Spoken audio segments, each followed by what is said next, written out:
أعوذ بالله من الشيطان الرجيم بسم الله الرحمن الرحيم الحمد لله والصلاة والسلام على رسول الله. Değerli arkadaşlar, Kemal Paşazade tefsirinden 37. dersimizi yapmak üzere birlikteyiz. Müfessirimizin tam adı Şemsuddin bin Ahmed bin Süleyman bin Kemal Paşa Er-Rumi El-Hanefi'dir. Vefatı Hicri 940, miladi 1534. Bu zat Yavuz Sultan Selim'in Şeyhülislam'ı, o muhteşem dönemin büyük padişahının Şeyhülislam'ı, ilmi de o ölçüde büyük ve muazzam. 100'den fazla eseri var. Bu takdim etmekte olduğumuz tefsiri 9 cilttir. 4000 sayfadan fazla hacmi bulunmaktadır. Bu vesileyle eğer bu derslerimizi faydalı görüyorsanız sizden önemli ricam bizim YouTube kanalımızı ciddi incelemeniz, siz de faydalı gördükten sonra abone olmanız ve oynatma listelerinden herkese hitap edecek manevi gıdaların, bilgilerin bulunduğunu gördükten sonra onu diğer insanlara tanıtmanız, sosyal medya platformlarınızda, gruplarınızda paylaşmanızdır. Böylece bu hizmetimizde sizin de manevi bir katkınız olsun. Bu kanalımız ücretsizdir. Allah rızası için devam etmektedir. 3000'e yakın video ihtiva etmektedir. 40'tan fazla eser sunulmuş. İnşallah Allah'ın rızasına uygun olur ve gençlerimizin önüne ışık tutar, geçmişlerimizin ruhu da bununla böylece şad olur. Bakara suresini işliyorduk. 26. ayeti işliyorduk. Hangi ayetti? İnna Allah la yestahyi en yadribe meselen ma ba'udatan fema fawqaha. Hiç kuşkusuz Allah sivrisineği ve daha ötesini, yani küçüklükte daha da ötesini misal olarak getirmekten haya etmez. Böyle bir şey ihmal etmez. Diyordu ki kafirler ve emmellezine keferu, kafirlere gelince Allah bunlar neyi murad etti? Neyi murad etti? Neyi kastetti? Diyorlar. Müminler ise bunun Rablarına bir hak olduğunu biliyorlar. Şimdi kafirler ne diyorlardı? Maza aradallahu bihaza mesela. Allah bununla neyi kastetmiştir? Neyi kastetmiştir? Bu işte sivrisinektir, örümcektir, arıdır, kara sinektir. Bunları örnek getirmekle bazı konularda Allah ne murad ediyor, neyi kastediyor? İşte o maza yuridunun mastarı olan iradeyi anlatıyor. El-irade. Hemen karşınızdaki sayfanın 2. paragrafı veya sondan da 2. paragraf. Vel iradetu nez'un nefsi ve meyluha ile şey'i. İrade nedir? Nefsin eğilim göstermesi, meyil etmesi ile şey'i.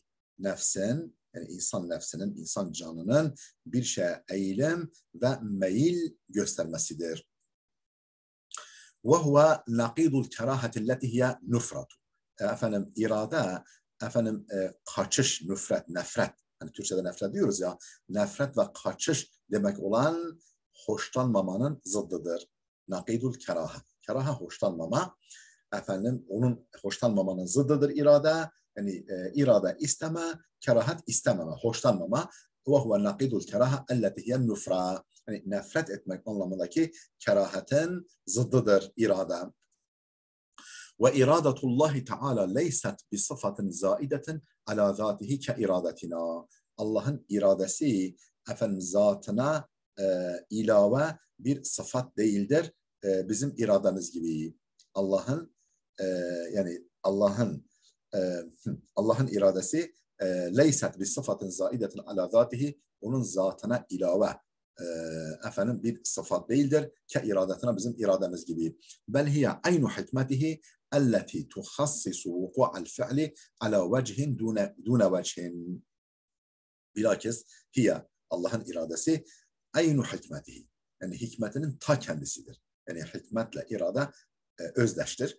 Yani bu müfessirimizin dediğine göre bel hiye aynu hikmeti, hikmetinin ta kendisidir. Elleti tuhassisu vuku'al fi'li, efendim fiilin meydana gelişini tahsis eden, özellikle belirleyen, fiilin meydana gelişini tahsis eden, belirleyen ala vecihin dune vechin.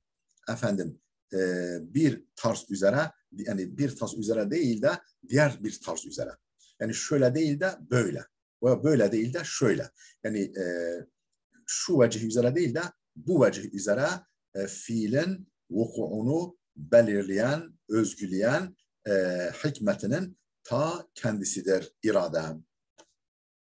Yani iki ihtimalden ve üç ihtimalden, işte kaç ihtimalden birini efendim tercih, yani biri üzere fiilin vukuunu belirleyen hikmetinin ta kendisidir. Ve hikmetuhu aynu ilmihi el-muqtadi li-nizamil eşyai alel vecihil aslahi ve tertibil ekmeli. Efendim Allah'ın hikmeti de ilminin ta kendisidir. Ve hikmetuhu aynu ilmihi, ilminin ta kendisi.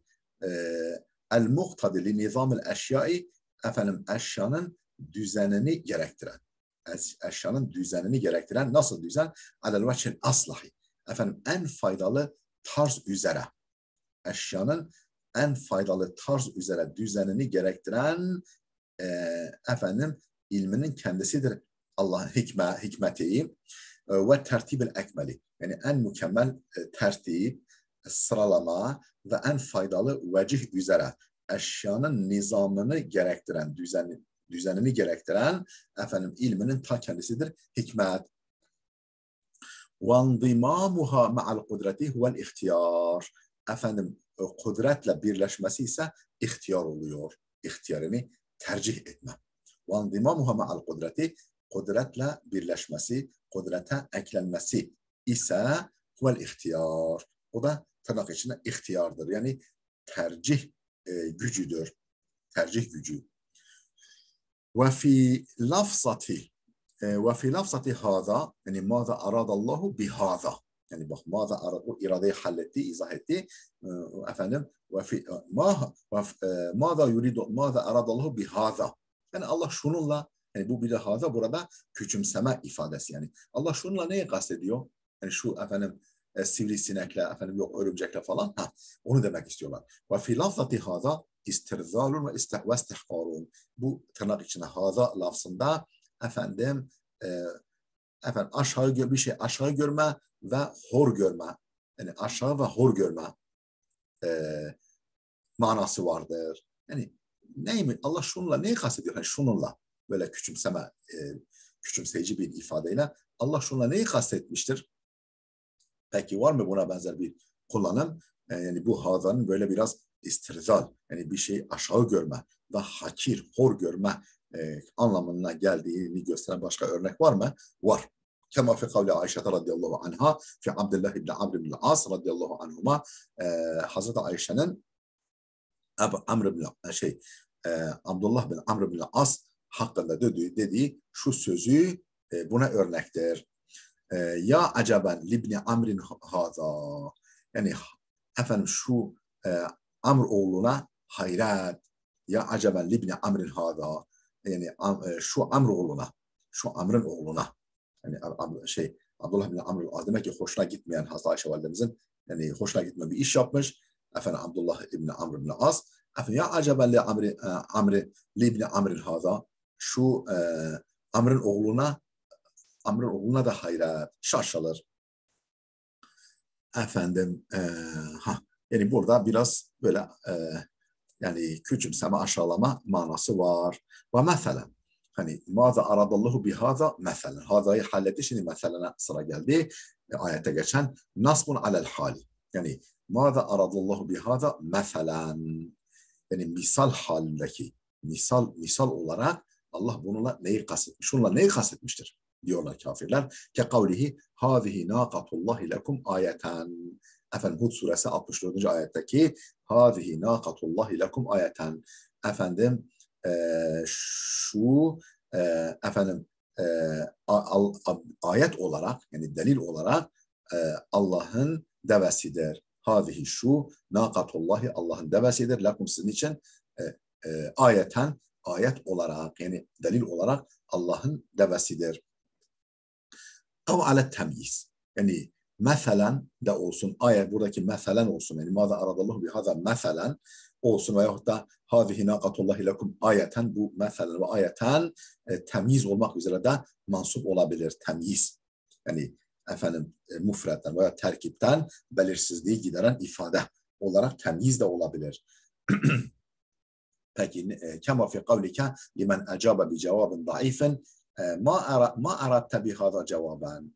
Efendim senin efendim zayıf yani yetersiz bir cevapla cevap veren kimseye şöyle demen gibi. Yani bir soru soruluyor, o böyle zayıf, yetersiz bir cevapla cevap veriyor. İşte ona şöyle demen gibi. Ma aratte bi hâzâ cevaben. Yani cevap vermekle bununla neyi kastettin? Ma aratte bi hâzâ cevaben. Yani cevap olarak bak cevap olarak temizle oluyor. Efendim cevap olarak bununla neyi kastettin? Bununla neyi kastettin cevap olarak? Yani